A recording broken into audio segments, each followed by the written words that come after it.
Natalo na naman ang Golden State Warriors ngayon naman laban sa Miami Heat na walang Jimmy Butler.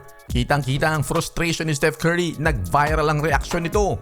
At mga kabasketball, heto ang isang bagay na pinagmamatigasan nitong si Steve Kerr na ayaw niyang baguhin patungkol kay Steph Curry. Baka panahon na para magbagong isip niya.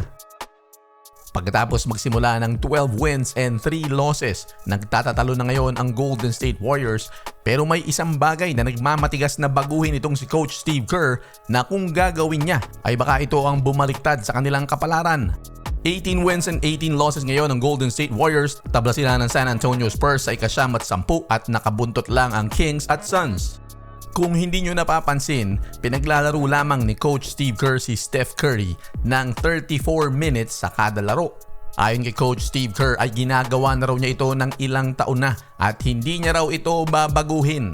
Dahil para sa kanya ang susi ay mapreserba ang malapit ng mag-37 anyos na si Steph Curry para sa mga panahon na mas kailangan siya ng kanyang koponan kagaya nga ng mga playoffs. Sa madaling salita ay sumusugal itong si Coach Steve Kerr na makapasok sila ng playoffs na 34 minutes per game lamang si Steph Curry para full blast siya pagdating ng playoffs. Aanhin niya nga naman kung magpapapanalo sila ngayon makapasok ng playoffs, pero kung malaspag si Steph Curry at magka-injury at mawala sa playoffs ay wala ring silbi ang kanilang pagpapagod. Pag inisip natin may punto naman siya.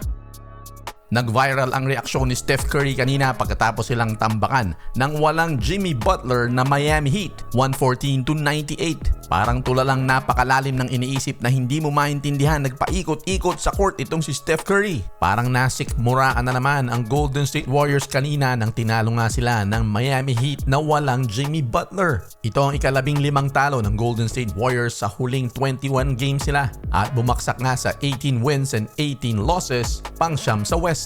Sinubukan buhatin ni Steph Curry ang Warriors sa kanyang 31 puntos, kaya lang 2 laro na siya na 0 assists. Bago itong huling 2 laro, 7 taon na walang 0 assist game itong si Steph. Sinusubukan na ni Coach Steve Kerr ang lahat. Nag-a-assist si Steph Curry, nagiging scorer pero mukhang hindi pa rin tumatalab.